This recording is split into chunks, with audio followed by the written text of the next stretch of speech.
Police સૂત્રો પાસેથી મળતી વિગતો મુજબ ગત નવેમ્બર માસમાં યુવકને આરટીઓના નામે નકલી ઈ ચલણ મોકલી ફોન હેક કરી 5.2 લાખ પડાવ્યા હતા, જે અંગે સાયબર સેલમાં ફરિયાદ નોંધાઈ હતી.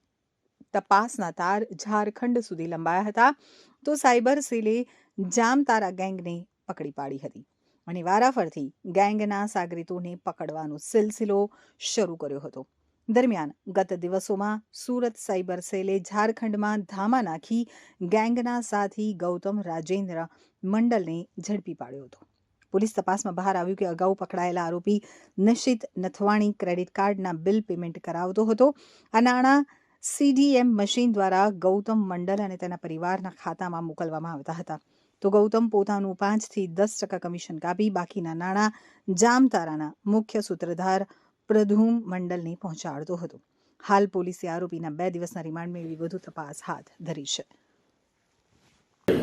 પોલીસ કમિશનર સર સુરત શહેર દ્વારા સાયબર ક્રાઇમ સેલને સુરત શહેરના નાગરિકો સાથે જ્યારે કોઈ પણ પ્રકારનું ફ્રોડ થાય ત્યારે એને ઇન્વેસ્ટિગેટ કરીને ગુનો દાખલ કરી જવાબદાર જે ગુનેગારો છે તેમને પકડી પાડવા સૂચના આપવામાં આવેલ.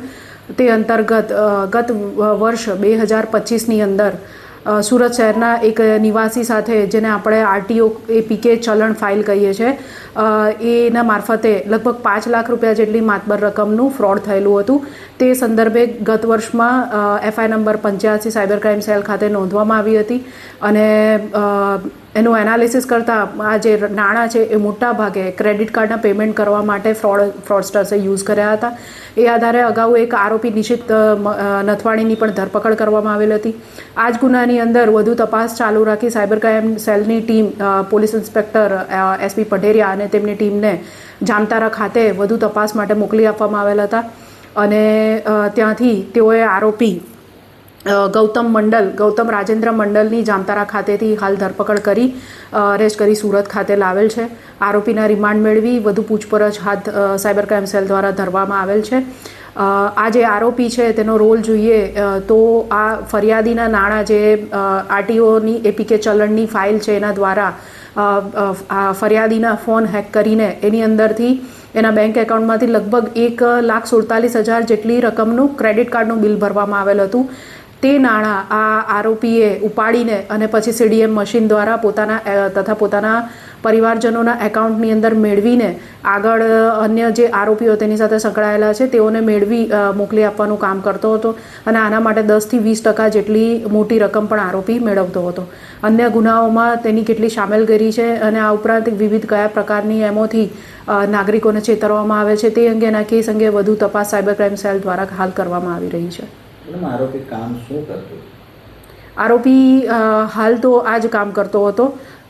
ઝારખંડમાં જામતારા વિસ્તારમાં રહે છે અને પોતાના ફેમિલીના એકાઉન્ટ્સ યુઝ કરીને આ પ્રકારની ગેંગ સાથે જોડાયેલો છે જે સાયબર ફ્રોડ કરતી હોય અને એ પોતાના ઉપરના આરોપીઓને આ રીતના જે સાયબર ક્રાઇમના પૈસા આવે એ ક્રેડિટ કાર્ડ મારફતે ચૂકવાયેલા જે હોય એનું કેશ પેમેન્ટ મેળવીને અને પછી એને ટ્રેલને જે સાયબર ક્રાઇમની ટ્રેલ છે, મની ટ્રેલ, એને આપણે ટ્રેસ ન કરી શકીએ એના માટે ક્રેડિટ કાર્ડ મારફતે એ સ્વાઇપ કરાવી એ પૈસા લઈ અને પછી આ ફરિયાદીના એકાઉન્ટમાંથી એ પૈસાનું જે પેમેન્ટ થાય એ પૈસા કેશ મેળવી લેતો અને પછી એ કેશ પૈસા ફરી સિસ્ટમમાં નાખવા માટે CDM મશીનોનો ઉપયોગ કરતો હતો.